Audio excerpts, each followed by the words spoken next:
नमस्कार, स्वागत है आपका न्यूज इंडिया में। मैं हूं आपके साथ उमंग मथुर। आपको बता दें कि भारत में कोरोना संक्रमितों की संख्या तेजी से बढ़ रही है, लेकिन फिलहाल रिकवरी रेट में भी बढ़ोतरी हो रही है। देश में कोरोना के एक्टिव केस घटकर अब 7 लाख से कम हो गए हैं, लेकिन आने वाले दिनों में त्योहारों का दौर शुरू होने वाला है। ऐसे में कोरोना फैलने का डर भी लगातार बना हुआ है। देश में फिलहाल एक्टिव केस की संख्या की तुलना में रिकवर हुए लोगों की संख्या 9 गुना ज्यादा है, लेकिन चिंता आने वाले दिनों में त्योहारों को लेकर है।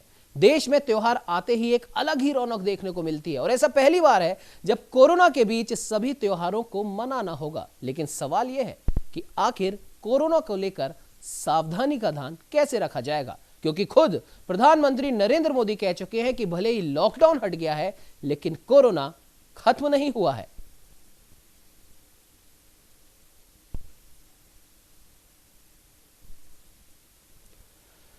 तो आपको बता दें कि हमारे देश में कोरोना के एक्टिव केसेस की संख्या अब घट रही है, लेकिन फिर भी चिंता लगातार बनी हुई है आने वाले मौसम और इस मौसम में होने वाले प्रदूषण को लेकर। हम भले ही राजधानी दिल्ली की बात करें, उत्तर प्रदेश की बात करें, हरियाणा, पंजाब, राजस्थान, पूरे देश के राज्यों की अगर हम बात करें तो कहीं ना कहीं एक्टिव केसेस की संख्या लगभग हर राज्य में घट तो रही है। लेकिन अगर चिंता है तो सिर्फ और सिर्फ आने वाले त्योहारों पर होने वाली रौनक, भीड़-भाड़ और प्रदूषण को लेकर, क्योंकि आने वाले मौसम में जैसा कि आप सभी को पता है कि जब मौसम परिवर्तन होता है तो मौसम जनित बीमारियां भी उत्पन्न होती हैं। जैसे कि गर्मी से सर्दी के मौसम में जब हम आते हैं तो अमूमन लगभग हर किसी को सर्दी, खांसी, जुकाम की परेशानी होती ही होती है। दिवाली आने वाली है, दशहरा है, तो इन दोनों ही प्रमुख त्योहारों पर आतिशबाजी की जाती है। हालांकि उसके बाद भी प्रिकॉशन सभी लेते हैं, आतिशबाजियां नहीं फोड़ते, लेकिन फिर भी हम आपको बता दें कि उसके बाद में सबसे जो बड़ी समस्या ये है वो है सर्दियां और होने वाला प्रदूषण। उन सब के साथ में कोरोना तो लगातार बना ही हुआ है। खैर, इस पर बात करने के लिए हमारे साथ हमारे संवाददाता नीरज शर्मा और आरएस बेदी साहब दोनों ही हमारे साथ लाइव जुड़ चुके हैं। अब दोनों का ही न्यूज इंडिया में बहुत बहुत स्वागत है। बेदी साहब, आपके पास मैं आऊंगा, उससे पहले हमारे संवाददाता का मैं रुख कर लेता हूं। नीरज जी, जिस प्रकार से बात की जा रही है कोरोना के एक्टिव केसेस घटने की, ठीक है, अच्छी बात है, देश के लिए अच्छी बात है, लेकिन एक चिंता का विषय यह भी है कि आने वाला मौसम क्योंकि सर्दियों का है और मौसम परिवर्तन, जलवायु परिवर्तन जब भी होता है तो मौसम जनित बीमारियां भी उत्पन्न होती है। उन बीमारियों और इस मौसम में होने वाले प्रदूषण को लेकर काफी चिंता यहां पर बनी हुई है। प्रधानमंत्री नरेंद्र मोदी ने भी इस पर चिंता जताई है। क्या कहेंगे नीरज जी? निश्चित रूप से देखिए, ऑटम का ये सीजन जो है, अब शरद ऋतु आ रही है। दूसरा, दिवाली का मौसम जो है आ गया, साफ सफाई का भी मौसम रहता है। दूसरा, इस वक्त आप देख सकते हैं जयपुर के बाजार में, इस वक्त मैं एमआई रोड पर खड़ा हूं, जहां ट्रैफिक जो है वो शवाब पर है। आप देख सकते हैं रोड पर ट्रैफिक पूरा लगातार जो है ट्रैफिक बह रहा है। दिवाली की सजावट की तैयारियां भी हो रही हैं। बांस और बैम्बूज से यहाँ पर सजावट के लिए जो है तैयारियां की गई हैं और बाकायदा व्यापार मंडलों की ओर से जो तैयारी की गई हैं वो इस उत्साह के साथ, उमंग के साथ की गई हैं कि अब इस कोरोना महामारी के बाद में वापस से ये बीमारी जो है धीरे धीरे मिटेगी और उनके व्यापार धंधे चलेंगे। और दिवाली की जो रोशनी है, ये रोशनी उनके जीवन के अंदर भी उजियारा लेकर के आएगी। जो लंबे समय से काम धंधे ठप पड़े हुए थे वो अब वापस से चलने लगेंगे। तो ये उम्मीद इन दुकानों को है। जयपुर सर्राफा के लिए, जेम्स ज्वेलरी के लिए प्रसिद्ध है। ज्वेलरी की दुकानों पे आप देख सकते हैं, शोरूम्स पर एक यहाँ पर सरकार का बैनर लगा हुआ नजर आ रहा है, स्टिकर है, कोरोना से बचाव के उपाय अपनाएं, मास्क पहने, 2 गज की दूरी बनाएं। तो बाकायदा ये इस प्रकार के स्टिकर्स यहाँ लगाए गए हैं सौजन्य से एमआई रोड व्यापार मंडल। और साथ ही कोरोना वॉर रूम और मेडिकल हेल्पलाइन दोनों के यहाँ नंबर दिए गए हैं। बताया गया है बार बार हाथ धोएं, सार्वजनिक स्थान पर नहीं थूकें, 2 गज की दूरी बनाए रखें, मास्क पहने। तो ये पूरी तैयारियां की गई हैं। आप देख सकते हैं जो व्यापारी लोग हैं, जो दुकान पे काम करने वाले लोग हैं, सभी मास्क यहाँ पर पहने हुए हैं और कोशिश सभी की यही है कि इस बीमारी को हमें यहाँ से हराना है और इसको भगाना है। जयपुर के चाहे चाट पकौड़े की बात करें तो चाट कचौरी की दुकानों पे भी स्थिति दिख रही है। जब ग्राहक आ रहे हैं, सोशल डिस्टेंसिंग के साथ ग्राहक आ रहे हैं और उसके बाद एक एक करके सभी को यहाँ से फ्री किया जा रहा है। जी बिल्कुल बिल्कुल नीरज जी, जाहिर सी बात है कि कोरोना को लेकर जो सावधानियां हैं उनका ध्यान तो हमें रखना ही है, क्योंकि आने वाला त्योहार कहीं ना कहीं हमारे लिए या हमारे प्रियजनों की सेहत के लिए खतरनाक ना हो जाए, इसलिए जरूरी है कोरोना की गाइडलाइंस का संपूर्ण पालन हो, भले ही हम बाजार में हो या फिर किसी दुकान में हो या फिर किसी खाद्य वस्तु की किसी शॉप पर हो। खैर नीरज जी, आप हमारे साथ बने रहिए, आपके साथ में फिर जुड़ेंगे, कुछ लोगों से हम बात करेंगे, लेकिन उससे पहले बेदी साहब के पास में चलते हैं, सलाहकार हैं विश्व चिकित्सा संघ के। बेदी साहब, आपसे हम ये जानना चाहेंगे कि कोरोना गाइडलाइंस का पालन लगभग हर देशवासी कर रहा है, लेकिन फिर भी आने वाले त्योहारी सीजन की अगर बात करें तो क्या लगता है आपको, किस प्रकार की सावधानियां यहां पर बरतनी होंगी और क्या आने वाले त्योहारी सीजन, मौसम और प्रदूषण को लेकर कुछ विशेष सतर्कता हम सभी को बरतनी होगी या नहीं? बेदी साहब। इसी अगर आप इसमें गौर करें तो हमारे माननीय प्रधानमंत्री जी ने खुद आके संदेश दिया है कि जो अगला जो त्योहार का जो मौसम है जी, इसमें हमें सावधानी बरतने की बहुत जरूरत है। तो जब एक माननीय प्राइम मिनिस्टर देश के, उन्हें खुद संदेश देना पड़ता है, तो इससे ज्यादा और सीरियसनेस देशवासी हम ले नहीं सकते इस मैसेज से। तो अगर डॉक्टर होने के नाते मेडिकल फ्रेटर्निटी को अगर मैं रिप्रेजेंट करूं तो उसके नाते मैं ये कहूंगा कि पहले हमने बहुत स्ट्रिक्ट और बहुत लंबा लॉकडाउन कर लिया। उस टाइम भी हम इस विवाद में पड़े हुए थे कि स्ट्रेटेजिक लॉकडाउन होना चाहिए, माइक्रो कंटेनमेंट शायद पहले कर देते। तो जो बिजनेस का जो प्रभाव पड़ा है, उसके ऊपर प्रभाव पड़ा है, वो इतना प्रभाव शायद ना पड़ता तो आज हम दोबारा उसको एक स्टेप वाइज रिलीज करते जी। अब अगर आप दुनिया की तरफ देखें तो दो देशों की मैं बातें करूंगा। एक वेस्टर्न वर्ल्ड है जहां पर यूएसए है, स्पेन है। बिल्कुल बेदी साहब, माफ कीजिएगा, आपको मैं बीच में रोक रहा हूं, आपका जवाब हम लेंगे, उससे पहले स्वागत कर लेते हैं सुमन लाल जी का, सामाजिक कार्यकर्ता है। सुमन जी, बहुत बहुत स्वागत है न्यूज इंडिया में। जी बहुत धन्यवाद जी सुमन जी, आपके पास आऊंगा, उससे पहले बेदी जी का जवाब सुन लेते हैं। जी बेदी साहब। हाँ जी जी। अरे सॉरी, आप मुझे दोबारा जी अपनी बात को कंटिन्यू कीजिए सर। आपको उदाहरण की तरह पे हमारे तरफ जो है दो तरह के देश हैं, एक अमेरिका को लीजिए, स्पेन को लीजिए, ब्रिटेन को लीजिए। उन्होंने जब लॉकडाउन को अपना रिलीज किया तो वहां पर उन्होंने क्योंकि वहां की जो अपनी कल्चर है, वो बाहर लोग खाना भी बाहर खाते हैं रेस्टोरेंट में बैठ के, और बाहर बहुत जल्दी निकल आए, तो वहां पर केसेस जो है एकदम सर्ज कर गए, राइट। और अगर आप दूसरी तरफ उदाहरण देखें सिंगापुर का, उन्होंने अपना जो है, हालांकि उन्होंने लॉकडाउन अपना रिलीज किया, पर बहुत सख्ती से उन्होंने ये किया है कि अगर आप मार्केट भी जाएंगे या पब्लिक प्लेस किसी पर भी जाएंगे तो आपको मास्क जो है वो आपको पहनना पड़ेगा। मास्क के बिना जाएं तो वहां पर बहुत ही सख्त पनिशमेंट है। तो यहाँ पर हमें ये दो लेसन जो हैं, ये बहुत बड़े उदाहरण हैं इंडिया के लिए।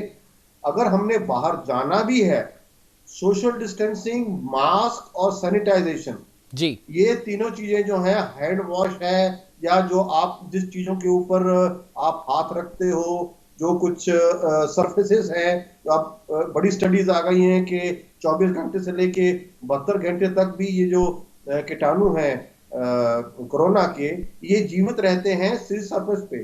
तो आप रेस्टोरेंट पे जाते हैं, टेबल है, चेयर है और यूटेंसिल्स हैं जहां पर आप खाना खाते हैं, या आप मार्केट पे जाते हैं, वहां पर आप किसी चीज के ऊपर हाथ रखते हो। और खास करके जो बात सामने आ रही है कि जहां पर क्लोज्ड स्पेसेस हैं, जहां पर जो एक जो वायु है उसका चलन बहुत ज्यादा नहीं है, वहां पर ये केसेस बहुत तेजी से बढ़ रहे हैं जी। सो ये जो अब का समय है, एक मुझे शोले का डायलॉग याद आ रहा है, वहां पर बहुत फेमस डायलॉग था कि जो डर गया समझो मर गया जी। तो मैं इसको उल्टा करके सारे देशवासियों को बताना चाहता हूं कि आज का टाइम है कि जो डर गया समझो बच गया जी। तो यही जो है, पर्सनल सेफ्टी के ऊपर आपने ध्यान रखना है, क्योंकि आप एक आदमी अगर दुकान में कोरोना से एसिम्प्टोमेटिक भी है या माइल्ड सिम्टम है या इनिशियल सिम्टम दे रहा है, उसको खुद भी नहीं मालूम कि वो कोरोना से पीड़ित है कि नहीं है जी। वो अगर उसके दुकान पे 40-50 लोग रोज जा रहे हैं और वो 15 दिन 12 दिन 10 दिन एसिम्प्टोमेटिक होते हुए या बहुत छोटे लक्षण दिखाते हुए अगर वो 60-70 या 100 लोगों को वो पीड़ित करेगा, वो उसके मल्टीप्लिकेशन फैक्टर आप देखिए, वो घर जाके जाएंगे। अब लोगों को क्या होता है कि चलो जो छोटे आयु के लोग हैं 18 साल से लेके 30-40 साल तक, उनका ये होता था कि चलो हम बाहर चले जाएं, क्योंकि ये जो युवक लोगों को नहीं होता।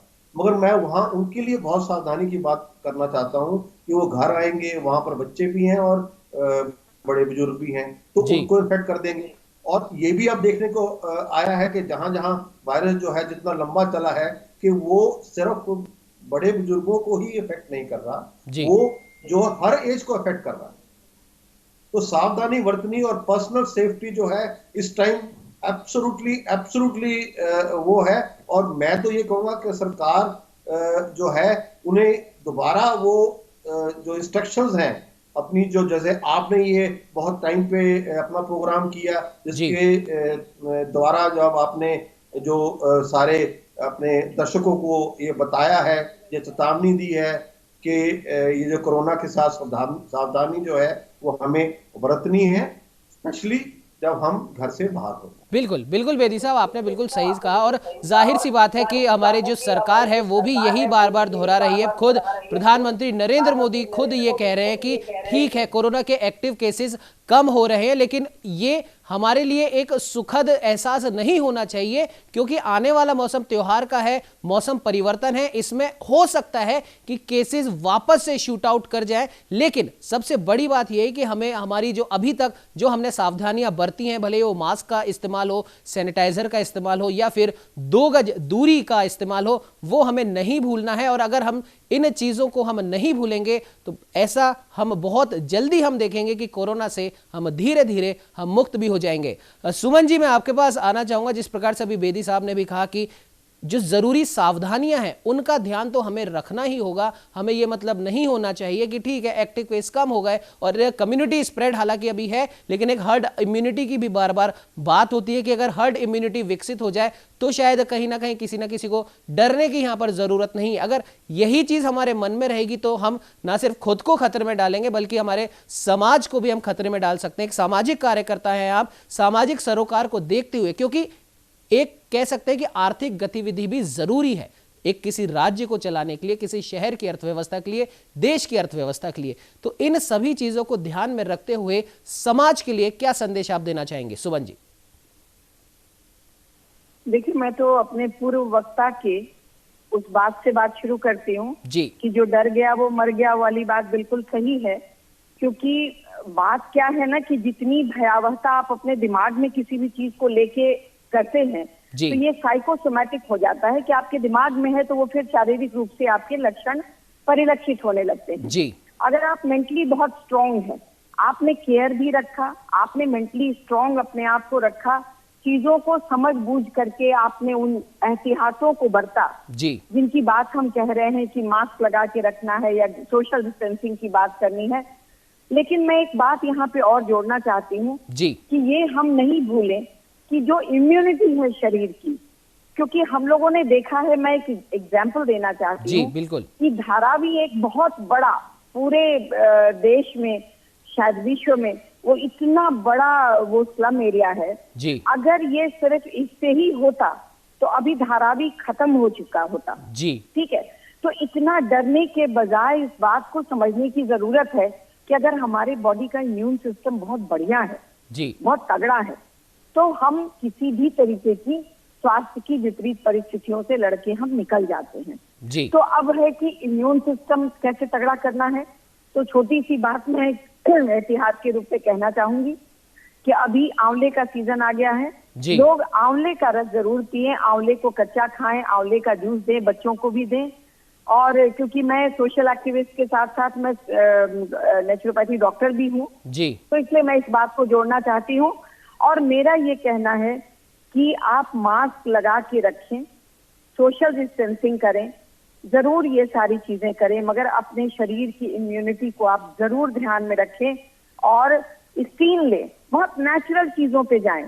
क्योंकि मैंने इसीलिए धारावी का एग्जाम्पल दिया है कि अगर ऐसा होता तो सारे के सारे लोग खत्म हो गए होते, मतलब कि उनका इम्यून सिस्टम कहीं तो इतना तगड़ा था जी, जिससे उनके यहाँ कोरोना एंटर भी किया और फिर उसको हटना पड़ा, पीछे हटना पड़ा, कोरोना को हटना पड़ा जी। तो त्योहार का मौसम है, आगे आने वाला इलेक्शन भी है जी। इस सब को देखते हुए हम लोगों को अपनी इन चीजों का ध्यान रखना है कि हम बाहर भी निकलें, हम अपने रोजमर्रा की जिंदगी में, क्योंकि अब ये लाइफस्टाइल का हिस्सा होने वाला है, जी, हो चुका है रैदर जी, कि हमें, जैसे हम मान लीजिए कि किसी को ऐसे भी अस्थमा होता है या किसी को के पैर में जॉइंट पेन होता है तो वो छड़ी लेके चलता है, एस्थमेटिक लोग अपना वो लेके चलते हैं स्प्रे जो वो करते हैं।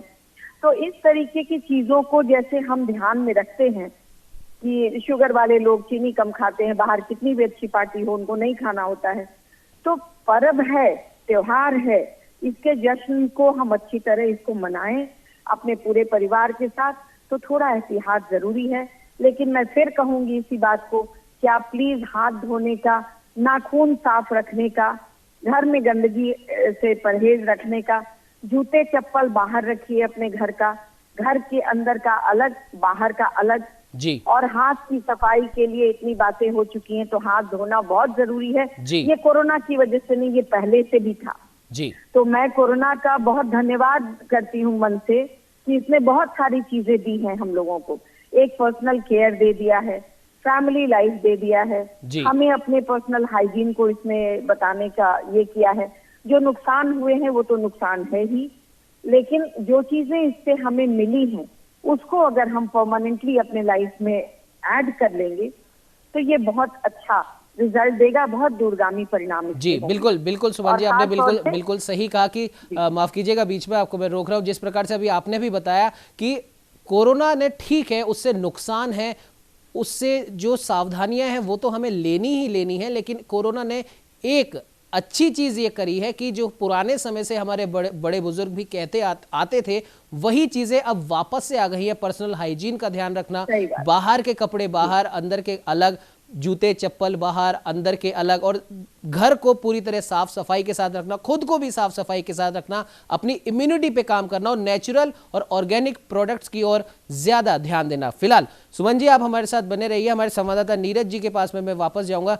नीरज जी आपसे जानना चाहूंगा, त्योहारी सीजन है और जिस प्रकार से अभी आपने बेदी साहब को भी सुना, सुमन जी को भी सुना, जो बहुत बेसिक जो चीजें हैं हमें सिर्फ उन्हीं का ध्यान रखना है और अननेसेसरी भीड़ में नहीं जाना है। ठीक है हम इंतजार कर लेंगे, अगर कहीं हम किसी दुकान पे जा रहे हैं, कुछ खरीदारी करने जा रहे हैं, हम ध्यान रखेंगे उस चीज का कि हम इंतजार कर लेंगे, लेकिन अननेसेसरी हमें भीड़ में नहीं जाना है। नीरज जी आपसे जानना चाहेंगे, आपके साथ में कुछ लोग हैं उनसे हम ये जानना चाहेंगे कि आने वाले त्योहारी सीजन को देखते हुए क्या कुछ विशेष सावधानियां वो बरत रहे हैं। नीरज जी देखिए उमंग, दीपावली का ये त्योहार आ रहा है और त्योहार के मद्देनजर जयपुर की जो जनता है वो भी तैयार हो चुकी है। इस कोरोना महामारी से जंग लड़ते हुए हमको त्योहार मनाना है।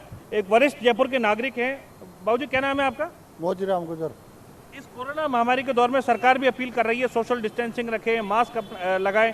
दिवाली के त्योहार पर और आगामी सर्दी का सीजन आ रहा है, क्या एहतियात बरतने के लिए तैयारी है? नहीं, सब इतिहास बरतने के लिए ज़रूरी है, 2 गज की दूरी, मास्क लगाना ज़रूरी है और अपनी सतर्कता ज़रूरी है, जब भी इसका बचाव हो सकेगा। लापरवाही बरतेंगे तो अपने कोई नुकसान होगा। एक छोटा बच्चा भी है, देखिए इसने भी मास्क लगा रखा है, शॉपिंग के लिए ये अपने डैड के साथ में, दादा के साथ में यहाँ पर आया है। बेटा क्या नाम है आपका? देविक। कौन सी क्लास में हो? 7th। अच्छा, आपने मास्क लगा रखा है, हमेशा मास्क पहन के रखते हैं? हाँ, कभी नहीं उतारता मैं मास्क, 2 गज की दूरी का पालन भी करता हूँ। आजकल बाहर पार्क में जाते हो आप? पार्क में नहीं जाता, घर में ही साइकिल चला लेता हूँ या तो कुछ और कर लेता हूँ। इंडोर गेम खेल रहे, आउटडोर नहीं खेल रहे? हाँ। तो बच्चों ने भी खुद को बहुत ज़्यादा कंट्रोल किया है, इंडोर एक्टिविटीज़ में, गेम्स में खुद को इन्वॉल्व किया है, आउटडोर एक्टिविटीज़ नहीं कर रहे हैं क्योंकि बीमारी से बचना है, बच्चों के लिए नुकसानदेह हो सकता है। सर आप किस तरीके से तैयारी कर रहे हैं त्योहार की कोरोना महामारी के बीच? सर हम त्योहार पर कोरोना महामारी के बीच में इस तरह से कि मास्क लगाई रखो, जब तक वैक्सीन नहीं आती है, यही वैक्सीन है, मास्क की वैक्सीन है, और मतलब 2 मीटर की दूरी बनाई रखें, भीड़ में नहीं जाना चाहिए। ये कुछ व्यापार मंडल से भी हमारे साथ लोग हैं, न्यूज़ इंडिया में स्वागत है। क्या तैयारियां हैं त्योहार की? अच्छी सजावट भी देखने को मिलेगी अब की बार, क्या व्यापार धंधा उस लेवल पर हो पाएगा और कोरोना महामारी के बीच कैसे जंग लड़ेंगे? कोरोना के महामारी के बीच जैसे हम लोग शॉप में जॉब कर रहे हैं तो हमारी कंपनी ने गेस्टों को थर्मल स्कैनिंग हम करते हैं, और सैनिटाइजर का भी हमने रख रखा है गेस्ट को मैक्सिमम। और गेस्ट जैसे ही आउट होता है शॉप से तो हम पूरी शॉप को अपने थर्मल स्कैन वो करते हैं सैनिटाइज वगैरह। उसके बाद में जैसे नेक्स्ट गेस्ट आए तो उसको फ्रेश माहौल मिले और कोई वायरस वगैरह की दिक्कत ना हो, इसलिए हमारी यही तैयारी है। और सब मास्क लगा के रहते हैं और बिना मास्क के हम गेस्ट को अंदर एंट्री भी नहीं देते हैं। इस बार दिवाली पर कुछ उम्मीद है अच्छी ग्राहकी हो सकती है? हाँ कंफर्म होगा गेस्ट को, क्योंकि लोगों को अपना काम करना है, दिनचर्या चलानी है। गवर्नमेंट ने भी देश को चालू कर दिया है तो दिनचर्या तो चलानी है लोगों को। घर बैठेंगे कब तक काम चलेगा। आज हम लोग भी जॉब पे आ रहे हैं, गेस्टों को भी अपना काम करना है। शादी ब्याहों का भी माहौल आ रहा है त्योहार पे, तो शादी की तैयारी सभी लोग आपने देखा मास्क पहन करके निकल रहे हैं। सबसे बड़ी बात ये है राजस्थान सरकार आपके मास्क पर भी लिखा हुआ है। सर क्या संदेश है? सर देखिए क्या है ना, हम ऑफिस में रहते हैं सर, बिना मास्क के रहते नहीं है सर। और जितनी भी स्टाफ है सब मास्क लगा के रहते हैं सर। मैं यही कहूँगा जो दिवाली आ रही है सर, दशहरा आ रही है, मास्क लगा भाई देखना यार। तो इस वक्त आप देख सकते हैं जयपुर के MI रोड पर ये राज मंदिर सिनेमा हॉल, जो कि ऐतिहासिक स्थल है, राजधानी जयपुर का बड़ा एक पर्यटन हब है, टूरिस्ट स्पॉट जो है इस जगह को कहा जाता है। और यहाँ आप देख सकते हैं इस वक्त हालांकि सिनेमा हॉल जो है वो अभी खुला नहीं है और बाकायदा लिखा हुआ है राज मंदिर सिनेमा हॉल पर reopening soon to entertain you again, यानी कि जल्द ही ये सिनेमा हॉल खुलेगा। उम्मीद जताई जा रही है कि 1 तारीख से हो सकता है राज मंदिर सिनेमा हॉल खुल जाए। देश विदेश के जो पर्यटक हैं वो इस सिनेमा हॉल को और इसकी भव्यता को देखने के लिए जयपुर आते हैं खास तौर पर। और यहाँ का मूवी शो है वो अपने आप में एक प्रसिद्ध है, लेकिन जो भीड़ और रौनक रहती थी आज कोरोना महामारी के दौर में यहाँ देखने को नहीं मिल रही है। कुछ एक लोग यदि किसी का वेट करने के लिए आए जी, तो वो यहाँ पर मौजूद बिल्कुल हैं। नीरज जी आपने सही कहा, सरकारी गाइडलाइन के हिसाब से भी बहुत जल्दी सिनेमा हॉल भी खुलने वाले हैं। मॉल तो खुल ही चुके हैं। खैर कोरोना भी है और त्योहार भी है और सावधानियां भी हमें बरतनी होगी। बेदी साहब आपके पास मैं आना चाहूंगा, हालांकि समय इजाजत नहीं देता है। बहुत कम शब्दों में आपसे एक छोटा सा सवाल ये है, वैक्सीन की तो माफ कीजिएगा, वैक्सीन का इंतजार तो सब कर रहे हैं, पूरा विश्व इस समय कर रहा है, लेकिन एक चीज यहां पर गौर करने वाली यह है कि अभी तक मार्केट में वैक्सीन आई नहीं है। लोग बाग अपने ही घरेलू नुस्खों के साथ में, जैसा कि सुमन जी ने भी बताया, अपनी इम्यूनिटी पर काम करके हमने इस कोरोना को लगभग मात देने की तैयारी कर ली। और इसका सबसे बड़ा उदाहरण यही है कि एक्टिव केसेस की संख्या धीरे धीरे घटती जा रही है। बिना वैक्सीन के जब हम अपनी इस इम्यूनिटी को भी हम ग्रो कर रहे हैं, साथ ही साथ कोरोना से भी लड़ रहे हैं, तो क्या आपको लगता है कि अब उस वैक्सीन की जरूरत भी है? बेदी साहब। बहुत ही आपने अच्छा सवाल किया वैक्सीन को लेके, क्योंकि लोग सबसे ज्यादा चर्चा आज के दिन में वैक्सीन की हो रही है। तो मैं आपको ये बताना चाहता हूं कि जो आज की एस्टेब्लिश वैक्सीन भी हैं उनका जनरली जो प्रोटेक्शन रेट है 70 to 80 to 90% है। और जो कहा जा रहा है एक्सपर्ट्स के द्वारा कि जो वैक्सीन आने वाली है वो भी 50 से लेके 70% तक इफेक्टिव होगी। तो वैक्सीन के ऊपर इतना ज्यादा हम निर्भर हो वो भी बात ठीक नहीं है। जैसे अभी एक दर्शक ने भी कहा कि जो मास्क है वो सबसे बड़ा वैक्सीन है, तो आप हर्ड इम्यूनिटी आस्ते आस्ते आने दीजिए। और मास्क जो है उसको मैं समझता हूं कि ये मई जून 2021 तक जो लाइफस्टाइल हमारा आज है वही हमें रखना पड़ेगा, अगर हमें देखना है कि हम इसके पार जा सके। और दूसरी बात जो सुमन जी ने बहुत अच्छी बातें की, इम्यूनिटी के ऊपर बिल्कुल ध्यान देना है हमने। और 2 बातें मैं इस पे ऐड करना चाहूंगा। प्रॉपर स्लीप, सोना जो है वो 8 या 9 घंटे सोए, और मॉडरेट एक्सरसाइज, ना कम ना बहुत ज्यादा। ये 2 चीजें ऐड कर ले इम्यूनिटी के अलावा। और तीसरी बात मैं ये कहना चाहूंगा, इम्यूनिटी को रखने का मतलब ये नहीं है कि मैंने आंवला खा लिया है या इम्यूनिटी की कोई गोलियां खा ली है तो मैं मास्क पहन के बाहर जा सकता हूं। तो प्लीज वायरसेस जो होते हैं ये इम्यूनिटी को भेद के फिर भी शरीर के अंदर घुसने की उनकी ताकत है। तो ये नहीं सोचना कि मैं क्योंकि इम्यूनिटी की चीजें खा रहा हूं तो मेरे को कोरोना नहीं हो सकता। तो सावधानी बरतनी जो है वो बहुत जरूरी है। बिल्कुल बिल्कुल बेदी साहब आपने सही कहा, और कहीं ना कहीं सुमन जी भी यही कहना चाहती हैं कि इम्यूनिटी पर तो काम करना ही है, साथ ही साथ सोशल डिस्टेंसिंग, मास्क और सैनिटाइजर का प्रयोग अभी तक जो हम करते आ रहे हैं उसको हमें बरकरार रखना है। और बेदी साहब, जैसा कि आपने भी बताया कि 2021 के शुरुआती 2 या 3 महीनों तक भी अगर हमने ऐसा कर लिया तो फिर शायद ऐसा लगता है कि हमें उस वैक्सीन की भी जरूरत ना पड़े अभी के हिसाब से अगर हम देखें, क्योंकि जिस प्रकार से हम कोरोना से लड़ रहे हैं उसे धीरे धीरे मात भी देते हम जा रहे हैं। तो वैक्सीन के ऊपर निर्भर ना रहें, अपने नेचुरल प्रोडक्ट्स, ऑर्गेनिक प्रोडक्ट्स और साथ ही साथ सोशल डिस्टेंसिंग और कोविड की सभी गाइडलाइंस की अगर हम पालना करते रहेंगे जैसे शुरुआत से कर रहे हैं, तो कहीं ना कहीं आने वाले त्योहार भी हमारे अच्छे जाएंगे, आने वाला मौसम भी हमें ज्यादा तकलीफ नहीं दे पाएगा। बेदी साहब, सुमन जी, आप हमारे साथ में जुड़े उसके लिए आपका बहुत बहुत धन्यवाद। नीरज जी, आपका भी हमारे साथ जुड़ने के लिए बहुत बहुत धन्यवाद। तो आपको बता दें कि आने वाला मौसम क्योंकि त्योहार का है, दशहरा है, दिवाली है, उसके बाद क्रिसमस है, न्यू ईयर है, ये सारे त्योहार ऐसे हैं कि जब सब लोग एक साथ जुटते हैं, सड़कों पर आते हैं, अपने इष्ट मित्रों को, अपने रिश्तेदारों को बधाइयां देते हैं, एक दूसरे से गले मिलते हैं। लेकिन अब की बार के त्योहार थोड़े अलग हैं क्योंकि इसमें मौजूद है कोरोना। तो भूलिए नहीं, कोविड की सभी गाइडलाइंस की आप पालना कीजिए और फिर आने वाले त्योहार को मनाइए, तो कहीं से कोई दिक्कत आपको नहीं आएगी। इम्यूनिटी पे आप जरूर काम कीजिए। फिलहाल हमारी इस चर्चा में इतना ही। देश दुनिया की तमाम खबरों को देखने के लिए